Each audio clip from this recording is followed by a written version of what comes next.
Hey everyone, सो CTET के 2024 के question paper में हार्वर्ड गार्डनर की मल्टीपल इंटेलिजेंस थ्योरी से रिलेटेड एक क्वेश्चन आया था। सिर्फ 2024 ही नहीं बल्कि सीटेट के हर साल क्वेश्चन पेपर में ये इससे रिलेटेड एक नंबर का क्वेश्चन जरूर आता है, इसलिए इसे पढ़ना बहुत इंपॉर्टेंट है। तो चलिए टाइम ना वेस्ट करते हुए स्टार्ट करते हैं हमारी theory. So multiple intelligence theory Harvard gardener ने एक थ्योरी ऑफ इंटेलिजेंस को डेवलप किया था जिसे मल्टीपल इंटेलिजेंस थ्योरी के नेम से जानते हैं। एंड इन्होंने एक डेफिनेशन भी दी थी जो बहुत ही ज्यादा इंपॉर्टेंट है, दैट इज की एबिलिटी टू सॉल्व प्रॉब्लम्स और create solutions valued in one's culture. ये गार्डनर की डेफिनेशन थी। इसके अलावा ओरिजिनली इन्होंने 7 टाइप्स के इंटेलिजेंसेस को प्रपोज किया था, बट देन उसके बाद ये एक और इंटेलिजेंस डेवलप करते हैं एंड उसके बाद इन्होंने एक और डेवलप किया था, बट 9th वाला जो इंटेलिजेंस था उसको फॉर्मली इंक्लूड नहीं किया गया था, बट हाँ उसे कहीं ना कहीं रिकॉग्नाइज किया जाता है। तो हम अभी 8th इंटेलिजेंस टाइप्स के बारे में जानेंगे। First type linguistic. लिंग्विस्टिक का मीनिंग होता है ability to use language effectively, यानी कि जो हम आपस में बातचीत करते हैं और मतलब हम अपनी जो मैसेजेस होते हैं वो दूसरे को कन्वे करते हैं, तो ये सारी चीज़ें हम अच्छे से कर पाए, है ना। तो लिंग्विस्टिक एबिलिटी का होना बहुत ज़्यादा इंपॉर्टेंट है और गार्डनर के अकॉर्डिंगली ये बहुत इंपॉर्टेंट एक इनका जो है एबिलिटी होती है इंटेलिजेंस की। Second was logical. लॉजिकल का मीनिंग होता है कि जब भी हम किसी भी तरीके के मैथमेटिकल प्रॉब्लम्स को सॉल्व करते हैं, न्यूमेरिकल प्रॉब्लम्स को सॉल्व करते हैं, प्रॉब्लम सॉल्विंग होती है, तो वहाँ पे लॉजिकल का यूज किया जाता है, तो दैट इज लॉजिकल एबिलिटी।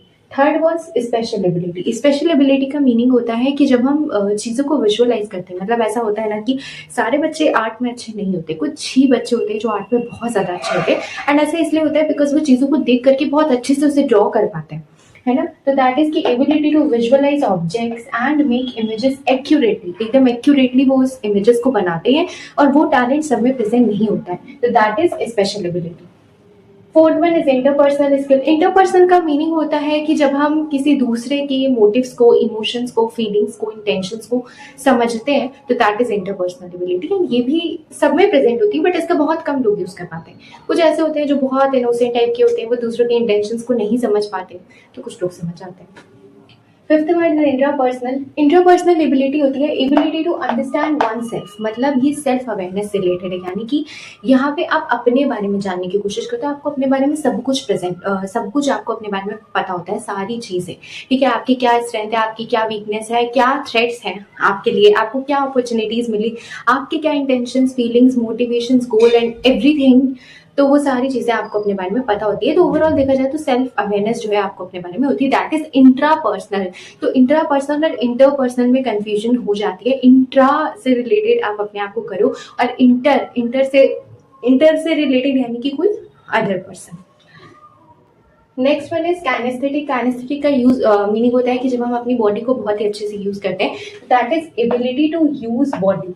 तो बॉडी को एकदम अच्छे से यूज करना, बॉडी की जो भी स्किल्स होती है, जैसे बहुत सारे ऐसे लोग होते हैं जो कि बॉक्सिंग में अच्छे हैं, कोई टाइकोंडो में अच्छा है, कोई फुटबॉल वगैरह खेलता है, तो उसमें हम अपनी बॉडी का यूज करते हैं, that is kinaesthetic.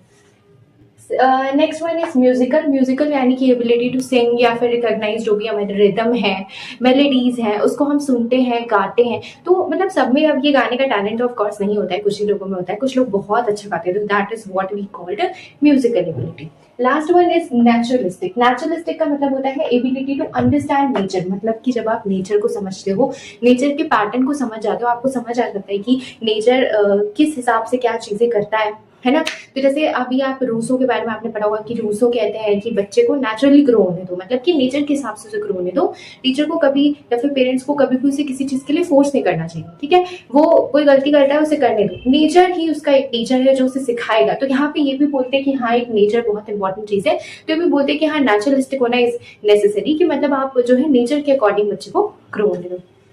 9th one intelligence, जो कि रिकॉग्नाइज नहीं की जाती है बट ये भी इंपॉर्टेंट है, इसको फॉर्मली फॉर्मुलेट किया गया था और बाद में ऐड किया गया था, दैट वाज एग्जिस्टेंशियल। एग्जिस्टेंशियल का मीनिंग होता है ability to think about deep questions of life. तो इसका मीनिंग होता है कि जब हम अपनी लाइफ के डीप क्वेश्चंस के बारे में सोचते हैं, जैसे कि यूजुअली ऐसा होता है कि हम सोचते हैं what is the purpose of our life, ठीक है, या फिर मतलब कि जो गॉड है वो क्यों एग्जिस्ट करते हैं, हम क्यों एग्जिस्ट करते हैं, तो इस टाइप के जो फिलोसफिकल क्वेश्चंस होते हैं यूजुअली वो एग्जिस्टेंशियल के लिए होता है।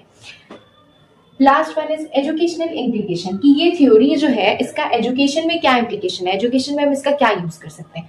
तो पहला हो जाएगा चाइल्ड सेंटर्ड एजुकेशन, है ना। तो ये साफ साफ बोल देते हैं गार्डनर कि हमें हमेशा चाइल्ड सेंटर्ड एजुकेशन पे फोकस करना चाहिए, हमें हमेशा चाइल्ड सेंटर्ड एजुकेशन को ही इनकरेज करना चाहिए कि बच्चे के हिसाब से हम एजुकेशन को इनकरेज करें, बच्चे के हिसाब से सारी चीजें हों। Next one is different teaching methods का यूज किया जाए, मतलब एज वी लाइक एज हम टीचर है और लाइक वी नो कि हर एक स्टूडेंट्स की, हर एक बच्चों की अपनी अलग अलग एबिलिटीज होती है, ठीक है। तो हमें उनकी उन्हीं एबिलिटीज को पुश करना चाहिए जिनमें हमें लगता है कि हाँ आगे जाकर के ये कुछ कर सकते हैं, ठीक है। और इसके लिए अगर बच्चों का नहीं मन लगता है तो हमें बहुत डिफरेंट मेथड्स का यूज करना चाहिए कि मतलब ताकि वो सारी चीजों को समझ सके एंड उनके लिए वो सब्जेक्ट ईजी हो जाए, ठीक है। एंड मे बी कि वो उस एबिलिटी को और अच्छे से डेवलप कर सके। Okay, third one is curriculum should includes arts, music, sports etcetera. तो ये इन्होंने बहुत एम्फेसाइज किया था म्यूजिकल इंटेलिजेंस के टाइप पे, तो इसी वजह से ये बोलते हैं कि करिकुलम में हमेशा ही आर्ट्स, म्यूजिक, स्पोर्ट्स एक्सेट्रा ये सारी चीजें भी होनी चाहिए ताकि बच्चे मतलब इन सारे करियर ऑप्शंस के टूवर्ड्स भी अपना जो है फोकस कर सकें। Next one is holistic development, यानी कि जो स्टूडेंट्स हैं उनका ओवरऑल डेवलपमेंट हो सके, ना सिर्फ उनका इंटेलिजेंस डेवलपमेंट हो बल्कि उनका पूरा डेवलपमेंट हो, ठीक है। उनके बॉडी का भी डेवलपमेंट हो और बाकी सोशल डेवलपमेंट भी हो उनका और इमोशनल डेवलपमेंट भी हो उनका, तो हर तरीके का डेवलपमेंट हो, सिर्फ और सिर्फ हम कॉग्निटिव डेवलपमेंट पे फोकस नहीं करेंगे। तो ये थी हमारे हार्वर्ड गार्डनर की theory, multiple intelligence theory. I hope की थ्योरी आपको समझ आई हो, एंड अगर आई हो so do like, share and subscribe to this channel. और नेक्स्ट थ्योरी हम लेकर के आएंगे स्ट्रक्चर ऑफ इंटेलिजेंस, जो कि गिलफर्ड की थ्योरी है एंड ये काफी टफ लगती है, राइट, क्योंकि मुझे भी टफ लगी। तो इसको हम बहुत ही इजी लैंग्वेज में समझेंगे। So stay tuned with this channel and don't forget to subscribe. Thank you so much for watching.